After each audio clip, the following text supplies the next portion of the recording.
안녕하세요. 방송이 울리는 것이 신경 쓰여서 제가 이것저것 확인해 봤는데 아무래도 천장이 낮은 집 구조와 가구가 거의 없는 미니멀한 제 삶 때문인 듯 합니다. 어쩔 수 없이 불편하시더라도 참아주시고 정 참기 힘드신 분들은 소리를 끄고 자막만 읽으셔도 됩니다. 그럼 방송을 시작하겠습니다. 오늘 소개할 책은 에리 브롬의 자유로부터의 도피입니다. 이 책은 제목이 모든 걸 다 했다고도 할 수 있는데 독자에 따라 읽어내기는 만만치 않을 수도 있습니다. 80년 전에 나온 책임에도 지금 우리의 모습을 예리하게 파헤칩니다. 그만큼 프롬의 통찰력이 뛰어나다고 할 수도 있지만 또 그만큼 우리가 성장하지 못하고 정체된 채 어둠 속에서 살아가고 있다는 말도 됩니다. 이전 방송인 미래 자유론에서 살펴본 대로 인류가 그렇게 피 흘리고 죽어가며 쟁취하고자 원하던 자유는 타인에게 피해를 주지 않는 한도 내에서의 개인의 개별성의 발휘입니다. 그런 개별성을 자유롭게 발휘하지 않으면 다수의 횡포 속에서 쥐도새도 모르게 자유를 잃어버리게 된다고 경고하면서 미른 자유론을 마쳤습니다. 그런데 조금 더 자세히 보니 사람들이 자유를 잃어버리는 게 아니라 오히려 자발적으로 자유로부터 도피하려고 안간 힘을 쓰는 게 아니겠습니까? 그렇게도 원하던 자유를 얻어놓고서 왜 사람들은 다시 자유로부터 도피하려고 안달일까? 자유에 문제가 있는가? 아니면 자유를 받아들이는 사람들의 자세에 문제가 있는가? 바로 이것을 밝히려는 게 자유로부터의 도피의 저술 목적입니다. 개인의 삶을 구속하던 외부의 정치적이고 물리적인 압제와 폭력에서는 해방되었지만 상식, 과학, 정상성, 여론이라는 가면을 쓴 익명의 권위라는 새로운 독재자에 지배당하고 있다는 프롬의 분석은 미래 주장과 일치합니다. 프롬이 외부의 정치적이고 물리적인 압제와 폭력으로부터의 해방은 소극적인 자유로, 그리고 미리 말하는 개별성의 발휘는 적극적인 자유로 구분한 것도 똑같고요. 다만 차이점은 왜, 무엇 때문에 그렇게 되었느냐에 있습니다. 밀은 자유의 권리 측면이라고 할 수 있는 개별성을 발휘하지 않는 사람들에게 그 탓이 있다고 말하는 반면 프롬은 자유의 의무 측면이라고 할 수 있는 부분을 사람들이 받아들이지 못하기 때문이라고 분석합니다. 자유는 사람들에게 독립을 가져다 주었지만 자아가 주체적으로 그리고 올곧게 서 있지 못한 사람들에게는, 그러니까 성장하지 못하고 어린아이 상태에 정체되어 있는 사람들에게는 그런 독립이 고립의 모습으로 다가오게 됩니다. 성장은 타인을 향한 의존으로부터 점점 분리되는 과정이기 때문이죠. 여하튼 그런 불안을 견디다 못해 사람들은 온갖 종류의 독재자에게 자발적으로 자신의 자유를 헌납해서 로봇이나 꼭두각시라도 좋으니 전체의 수많은 부속품 중 하나의 존재가 되어 소속감과 안정감과 편안함을 획득하려고 한다는 겁니다.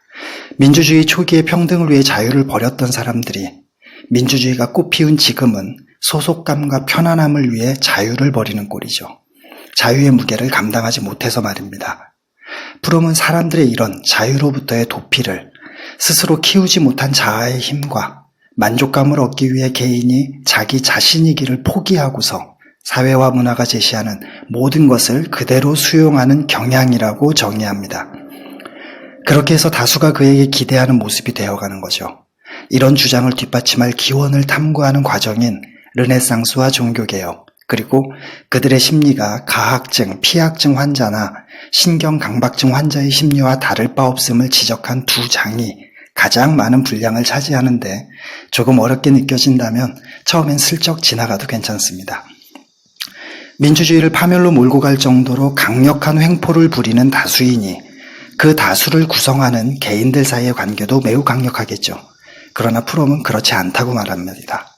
다수를 구성하는 개인들 사이의 관계를 규정하는 특징은 놀랍게도 무관심이고 그들은 각자의 경제적 이윤 추구를 위해 서로를 목적이 아닌 도구와 수단으로 여길 뿐입니다.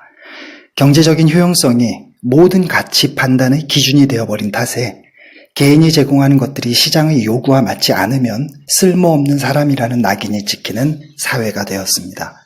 이런 기준에서 볼 때 저는 100% 쓸모없는 사람이고 이곳 해우비책도 100% 쓸모없는 짓거리인 셈입니다. 미래 주장처럼 프롬도 자유는 우리가 자신만의 사상을 가질 수 있을 때만 의미가 있다.